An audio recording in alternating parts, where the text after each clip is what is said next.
Yes, we'll begin. Hi, everybody who's joined this webinar. What we're going to do today is introduce everybody to URGE, and we're going to start doing that by introducing the team behind URGE. So I'm Vishon Wright, and I'm the PI behind URGE. I'm a postdoctoral researcher at Woods Hole Oceanographic Institution, and in the fall, I'll be an assistant professor at Scripps Institution of Oceanography. I'm a rock physicist and a controlled source geophysicist. And so I'll turn it over to the rest of the team in the order of Gabe, Stephanie, Phoebe, and Casey and Anji to introduce themselves.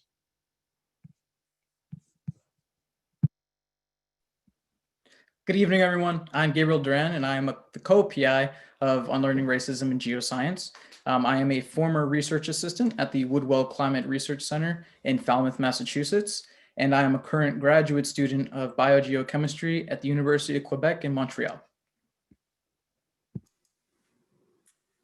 Hi, I'm Stephanie Madsen. I'm the Sustainability Coordinator at Woods Hole Oceanographic Institution, and I'm a member of the Committee of Diversity, Equity, and Inclusion at WHOI, and I'm part of the URGE team.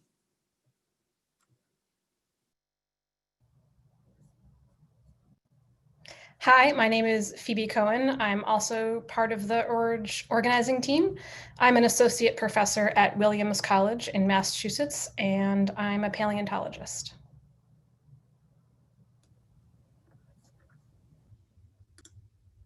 Hello, my name is Casey Adderholt. I work at the Incorporated Research Institutions for Seismology on projects like the Earthscope Transportable Array and others.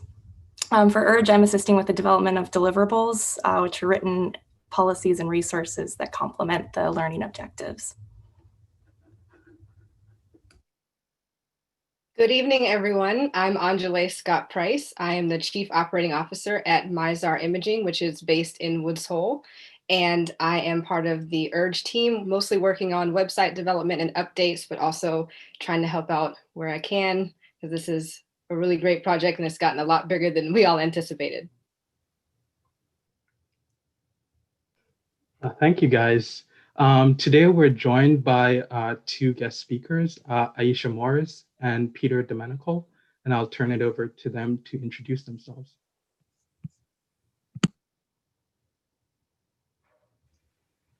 Should I go first? Please. Okay. Hi, everyone. My name is Aisha Morris. I'm a program director at the National Science Foundation in the Division of Earth Sciences and the Directorate for Geosciences. And by way of background, I'm a planetary volcanologist with some experience doing broadening participation activities as well. Great. My name is Peter Domenical. I'm the president and director of the Woods Hole Oceanographic Institution here in Woods Hole, Massachusetts. And I'm here at the kind invitation of Vishon and the URGE team. Thank you, guys. And so what we're going to do now is that I'm going to give an overview of what URGE is, followed by Gabe is going to provide some insights into how we designed the URGE curriculum to move people from learning about what exactly is racism to being anti-racist. This will be followed by Aisha providing an overview as to why NSF supports initiatives like URGE, and then Peter encouraging departments and institutions to support initiatives like URGE. If you have questions, please put those in the question and answers section. It's a box down below on your screen, and we'll try to get to the questions after the four of us have given our brief talks or introduction. So the first thing, I'll go first. The first thing is thank you everybody for joining us, and thanks to the team behind URGE, and thanks to everybody who's been so enthusiastic about this program. Without all of you guys and your enthusiasm and your support, I don't think URGE would have gotten to where it is right now. And so if you're here, then you probably already know what URGE is. because you've signed up, right? Or objectives are to deepen the community's knowledge of the effects of racism on the participation and retention of Black, Brown, and Indigenous people in geosciences. We hope to draw upon the existing literature, expert opinions, and personal experiences to develop anti-racist policies and strategies that departments, institutions, organizations will adopt and implement. And we're hoping to do this in a dynamic community. And so instead of me belaboring what URGE is, I thought it would be very interesting and fun for me to answer the questions that I haven't been asked yet, because these are questions that I really want to answer. And the first one is, how did URGE come about? And what happened was that I was speaking to a group of my friends who are early career researchers, and we had 6 events, DEI events, that we thought, this is something that we were going to do, and it's going to bring the community together, and it's going to diversify the geosciences.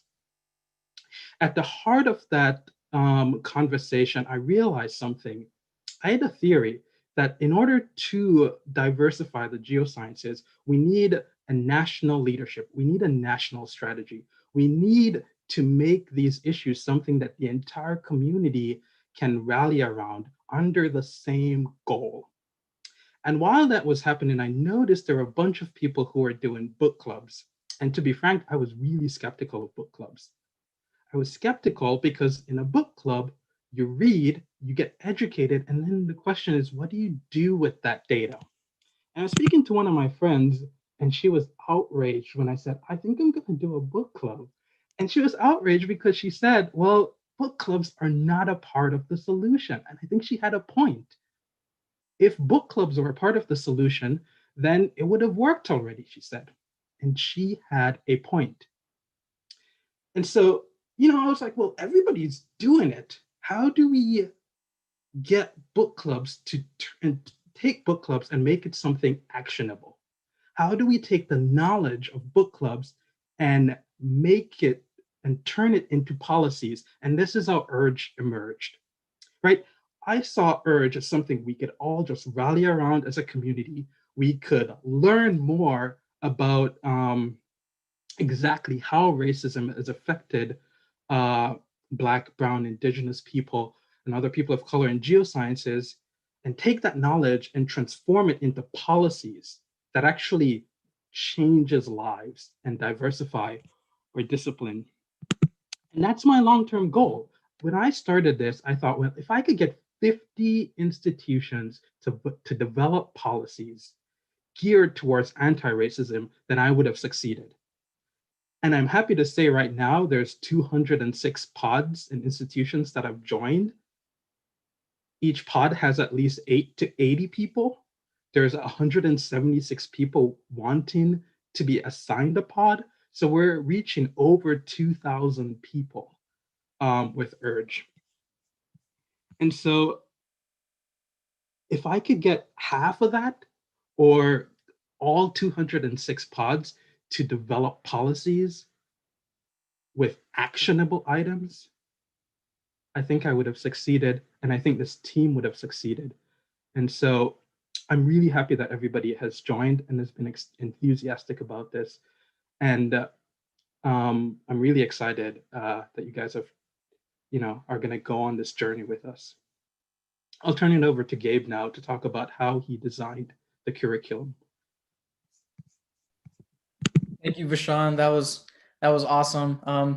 Hey everyone, I'm Gabe Duran, and I'll be discussing how we created the curriculum. So in planning this curriculum, we had essentially 2 objectives in mind, kind of to echo off of what Vishaan said. We want to, one, a lot of these book clubs are learning about racism, but they have no way of implementing it. So our 2 objectives was, 1, to teach what racism is, and then 2, how to unlearn that racism that we had just learned. And I know that's a little bit confusing, but as many of us are probably aware, the geosciences is the least diverse STEM discipline, and this is honestly by no mistake. So we understand that this is the result of legacies of racism in our discipline. So we wanted to create a curriculum that addresses what literature suggests for teaching racism, while also providing these opportunities to implement these anti-racist strategies that Vishant had mentioned within our own environment, within our labs, communities, departments, etc. So in creating this curriculum, our really number one priority was accountability. So we wanted to make sure that this curriculum applied to everyone. And we achieved this by trying to address all forms of racism, the history of how we got here as the geosciences, how we can implement effective strategies and policies that will combat bias and increase accessibility, justice, equity, diversity, and inclusion, how to get our leadership involved, which will be talked about later in this session or in this event, and how we can hold ourselves accountable as the URGE leadership team and our discipline as the geosciences. So we understand that in order to have these meaningful and oftentimes uncomfortable conversations, we must first define the vocabulary that we will be using and where we belong in these words. And racism is often perceived, as many of you probably are aware, as a really subjective term that is rather negative to be called racist. And when discussing racism, it's often taboo. But here we're really aiming to, that's obviously our focal point, just racism. So we want to make it more of a descriptive term, and we want to create a baseline and standard of definitions that we will be abiding by throughout the entirety of the project, which we'll see in our first live event and the paper that we're reading for this first session. So once we define these words, we have to explore where we belong in these definitions and how it impacts our reactions and our emotions. And this is a really critical step in the effort to facilitate the teaching of anti-racism, to really define the words within ourselves. So these different forms of racism, like white privilege and implicit bias, they're the result of a racist history and legacies of colonialism. And we must look at these different attitudes from a historical perspective and how they came to be, how they are held in place, and what ways our leaders play a role in perpetuating them. And so from this, we can understand how structural and institutional racism has set in place barriers that prevent the inclusion of minoritized communities. Policies geared to combating these barriers are necessary to solving the inequities that these communities face. Our curriculum aims at assisting our discipline and generating a multitude of steps that can be implemented to build a safe and inclusive environment. However, despite these efforts, we understand that Black and Indigenous and people of color are going to continue to face discrimination in their day-to-day lives, in their classes, in their lab work, field work, and in our discipline as a whole. So we want to ensure that Black and Indigenous people of color are aware of the resources in coping with racism, which is one session that we're completely dedicating to coping with racism and strategies in maintaining self-care and mental health. So Black and Indigenous and people of color do not have to relive their traumas, and we want to help them thrive in STEM. And lastly, we want to address how do we keep ourselves accountable to our anti-racist work? And this will be in the form of all of the participating people in this project. And right now we have 711 people in this call. So that's going to be every single one of us, from undergrad to graduate to the faculty to our leadership. And that's essentially our curriculum. And thank you so much for joining us. And I will now pass it off to Aisha Morris to provide an overview of why NSF supports initiatives like URGE. Thank you. Thank you, Gabe. A lot of what you said was a lot of the intro that I had. So I feel like why we support initiatives like this is what you've outlined. So for those who don't know, the National Science Foundation is the only federal agency whose sole mission is to support basic research. And the NSF mission is to promote the progress of science, which actually includes investing in people. So NSF supports basic research and people to create knowledge that transforms our future. And diversity and inclusion are really at the foundation of the things that we do at NSF. Our Office of Diversity and Inclusion works with our agency leadership throughout NSF and with the awardee community to really promote diversity and inclusion in the workplace and in NSF-funded programs such as URGE, regardless of the participant's demographic background. So we really want to ensure that NSF personnel, those of us who work there, and the scientific community experience an authentic sense of belonging and are treated with dignity and respect. That's really a top priority for the director and for all of us at the agency. So as Gabe mentioned, it's long been known that in STEM, and particularly in the geosciences, we have a history of underrepresentation of BIPOC people in the field.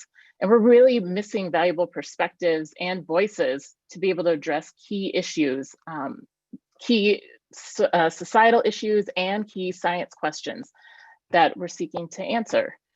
In the past, we've had lots and lots of investments in programs and initiatives. A lot of these have been focused on the people, and they're often from a deficit perspective. What are they missing? How can we fix these people to make them part of the community?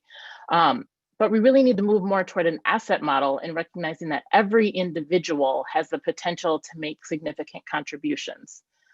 We also have to recognize that when people enter the sciences, the biases that are in those fields actually impact the progress of folks in the field. So we really need to manage those biases and mitigate their impacts on hiring, awards, promotion and tenure, citations, funding, and all the activities of the research enterprise. So it's also really important, and I think this is where URGE comes in, is that it's important for our white colleagues and administrators to engage in those critical self-reflection activities on the impacts that practices and policies have on making the geosciences a diverse discipline. We have to get in the habit of reviewing and learning from publications, specifically those publications on diversity, equity, and inclusion, which is where I think URGE is really supporting that goal that we all need to reach. There's a saying that says, diversity is having a seat at the table, inclusion is having a voice, and belonging is having that voice be heard. That's Liz Fosslien. And I really feel like URGE is taking those important steps toward creating an environment where all the voices at the table are heard.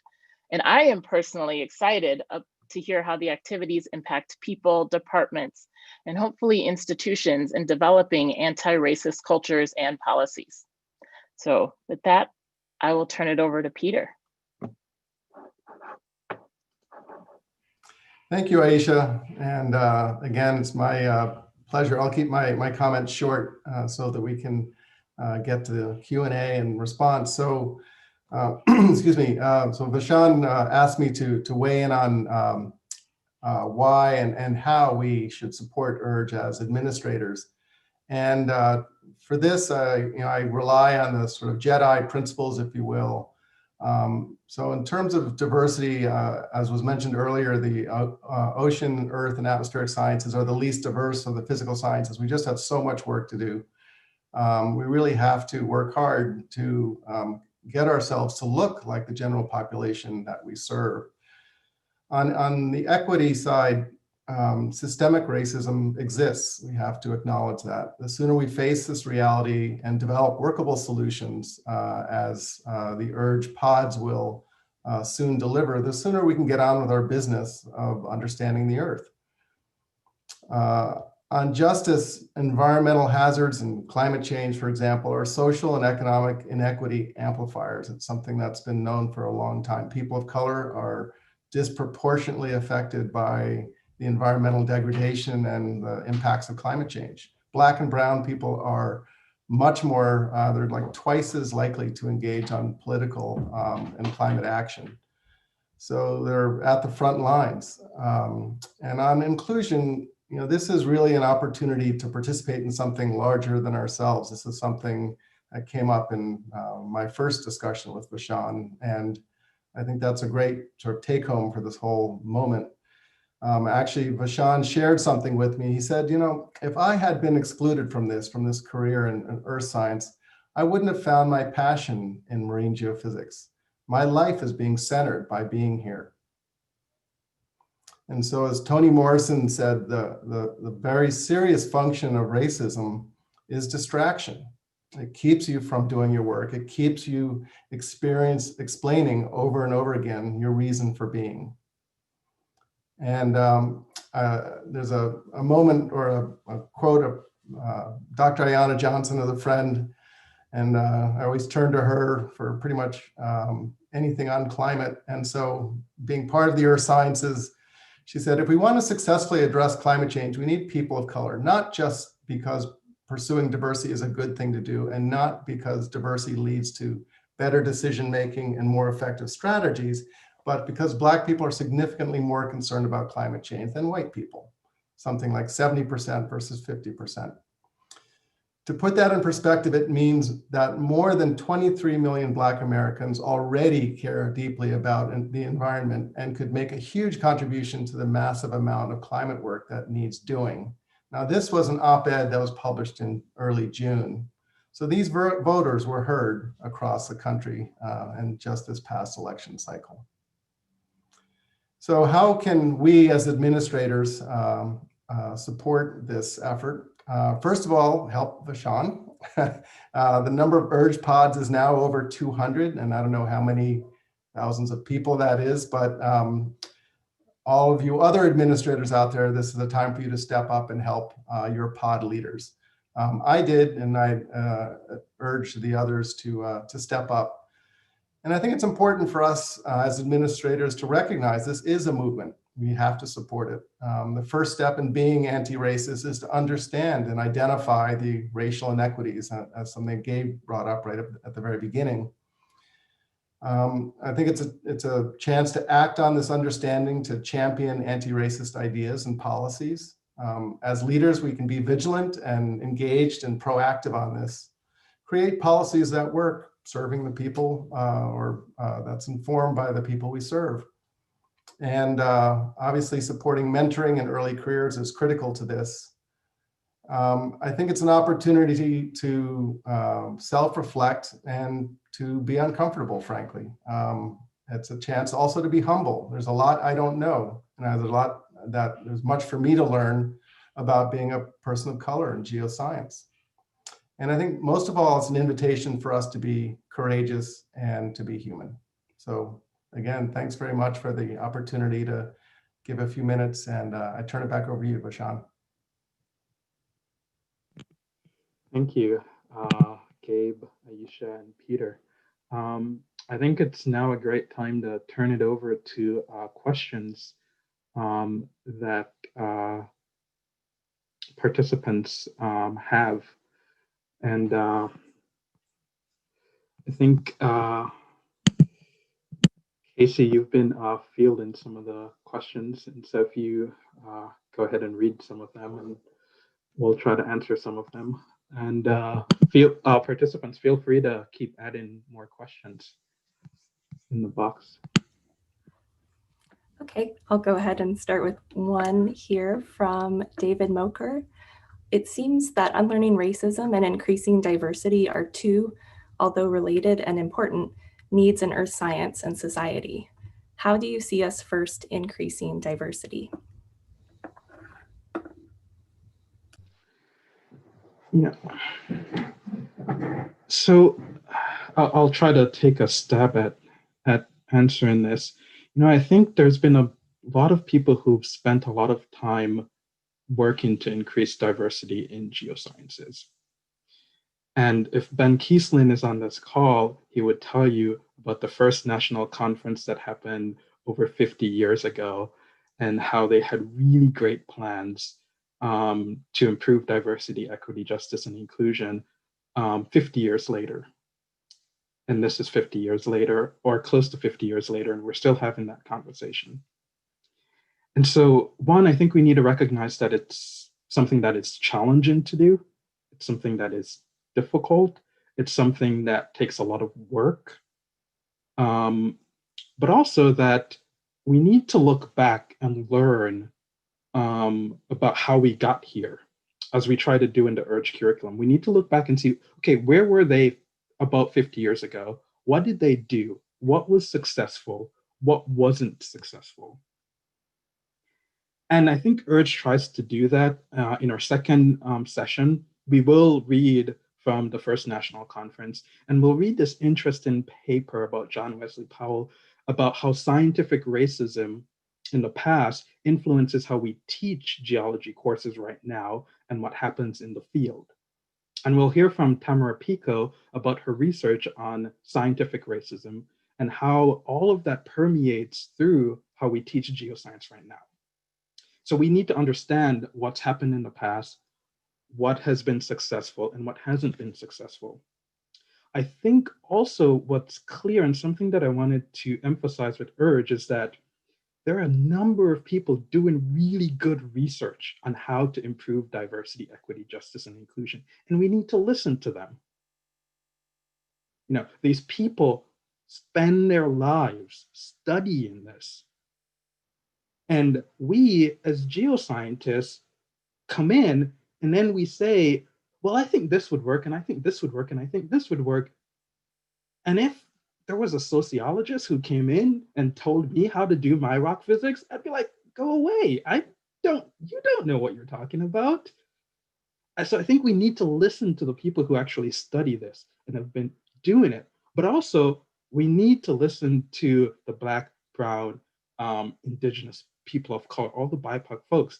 And we need to answer the question, what brings BIPOC people to geosciences? What our experiences have been like? What do we want our experiences to be like? So we need to listen to these people, analyze what brings us to geoscience, and use that to create our strategies and our policies.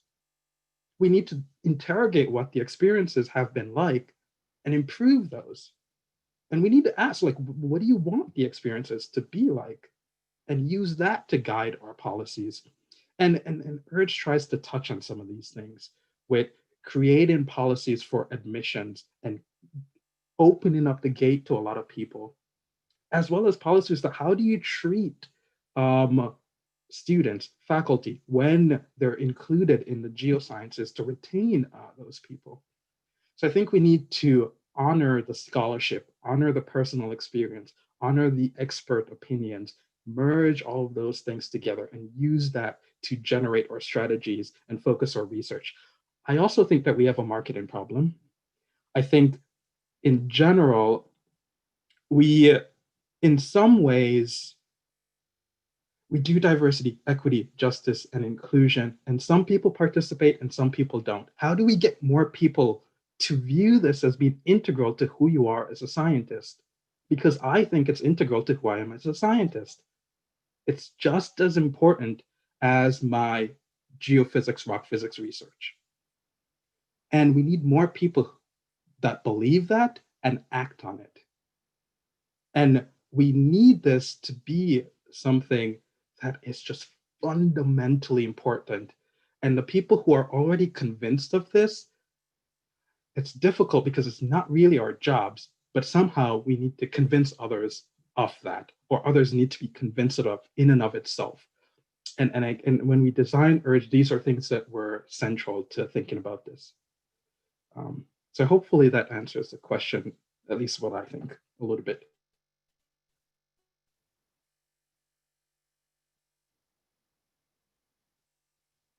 I'm sure others have like thoughts if you want to chime in.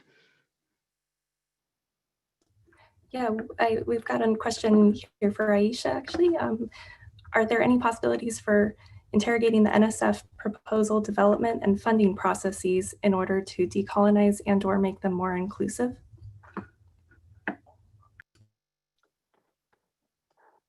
Okay, I did not see that one and I was kind of listening. I think that question was, oh, here we go.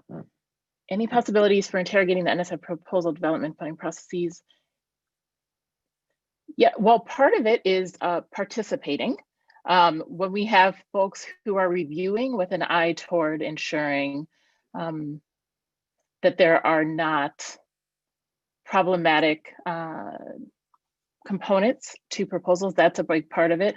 So if you are a researcher, you can be a reviewer, you can be a panelist, you can serve as a rotator. On the other hand, you know, internally we are looking at and thinking about our practices, and we're having conversations about how, I mentioned the Office of Diversity and Inclusion earlier, and we're having conversations about how we do our work and how the merit review process proceeds, and ensuring that we can have participation by all who would like to participate in the scientific enterprise. And that's including fair participation, not just those who know the secret handshake.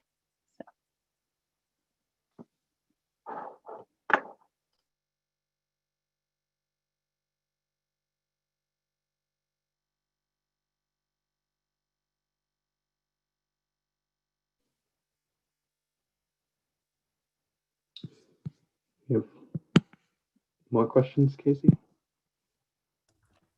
Sorry. Okay, I'll do one more, and then we'll try to wrap up and answer the questions later on the website for people. There's a lot of questions. Sorry, everyone.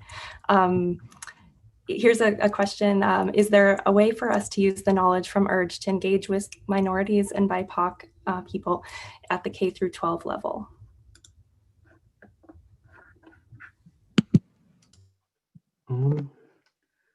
I'll take that. You know, I think the way that URGE's curriculum is set up, it's what is racism?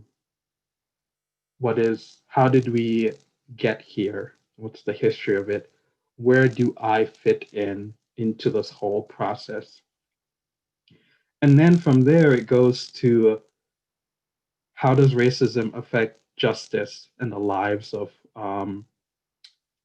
BIPOC individuals?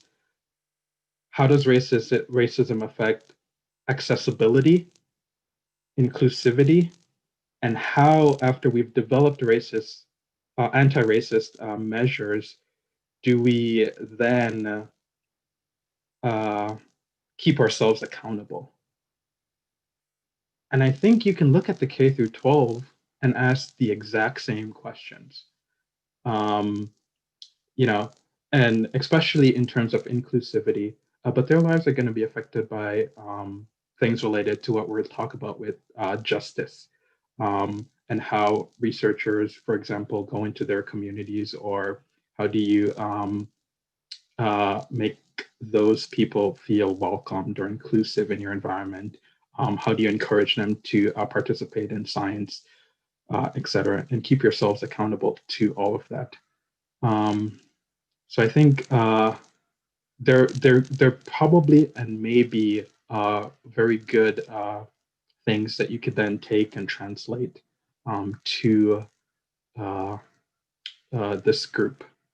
So we were supposed to end at 6, and now it's 6:05. So I think what we'll do, as Casey suggested, is that we'll take the questions and see if we can improve our facts page and include answers to those questions, either on our facts page or through Twitter.